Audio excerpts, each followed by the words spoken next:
I could tell upon his wrist with secrets etiquette. For powers, he's no ordinary kid, he's Ben 10. Oh, you actually clicked on this video. Are you good or...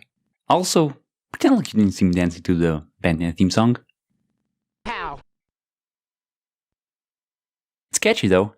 I'm an early 2000s kid, but I also identify myself as a late 90s kid to an extent because I'm the youngest among all of my siblings, which means that I got bullied a lot, but I also had to watch cartoons they liked. I probably spent a good half of my childhood just sitting in front of a box TV watching cartoons that I didn't really understand because, well, I didn't know English back then. Now, if you didn't get to watch Cartoon Network while you were a kid, I honestly just feel bad for you. I mean, is it even legal to be born that late? Like, are you actually gonna tell me you've never watched the Powerpuff Girls, Johnny Bravo, Courage the Cowardly Dog, Scooby-Doo? And I'm not talking about this version of Scooby-Doo, I'm talking about this one. And the first one should get fucking cancelled. Or The Kids Next Door, Dexter's Lab, which was actually one of my favorites. Ben 10, like if you tell me you prefer any of these Ben 10s over the original show, die in a fucking fire. So I recently got my hands on all of the 4 seasons of Courage the Cowardly Dog. Legally, of course. This cartoon is the scariest shit I've ever watched, and it aired on a kids TV channel. You don't even fucking know the nightmares I had watching this as a kid. Like, tell me how's this allowed on a kids TV channel? I'm literally still traumatized from this show. I had problems waking up as a kid in the middle of the night having to go pee, but I was too scared to cross the hallway. So I just laid in my bed for half an hour preparing myself mentally to go pee.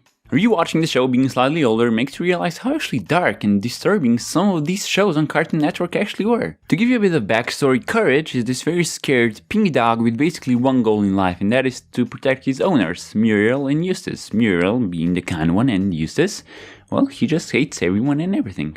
He displays his emotions and warning signs by changing his appearance, sometimes giving him multiple heads. So Courage is actually supposed to be Cerberus, the guard hound of hell who was said to have 3 heads. Therefore, Courage is Cerberus, they live in nowhere, that being hell to protect his home, keeping mankind, which is Muriel, safe from the evils of the underworld, that being monsters like cats, who resembles hate, or like Walk, who mirrors greed, and Eustace is Hades. Yeah, I know, very simple. However, there might have not been any monsters at all, and it's just all inside of Courage's head because he was never taken on walks.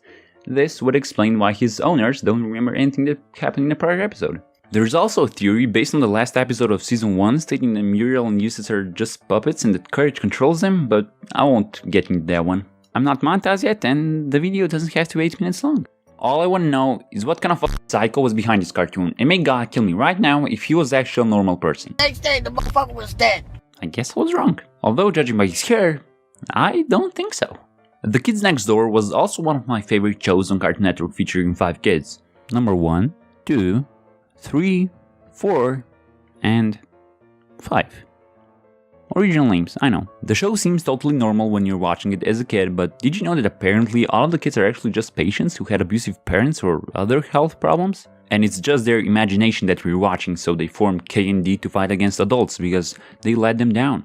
Number 5 had an abusive mother, often beating her.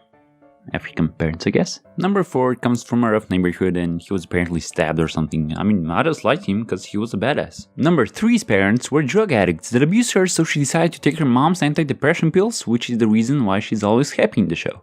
Number 2 was actually the only one with normal parents who cared about him, but his uncle was jealous because of that. He forced number 2 to eat a lot, so he became obese and was taken to a hospital because he got seriously ill with a chance of heart failure. I mean, I thought he was just being an average American. Watch me get cancelled. Number 1, yeah, he apparently had cancer because he was bald. I hate to break it to you, but as you can see, our cartoons were actually the best. Yeah, they gave us nightmares, but you can actually learn a lot from them. Life can be tough, but we wouldn't appreciate the happy moments if we were never sad. Or we can just take antidepressant pills. Seriously, do you think a 3-year-old understands that? I guess after all the cartoons were just depressing. I'm just happy I grew up watching this and not this, like what the fuck is this supposed to be? This is the reason why today's society is so fucking soft.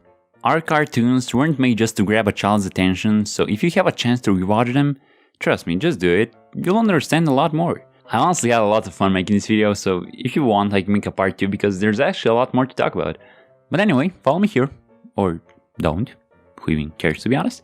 But you can click this.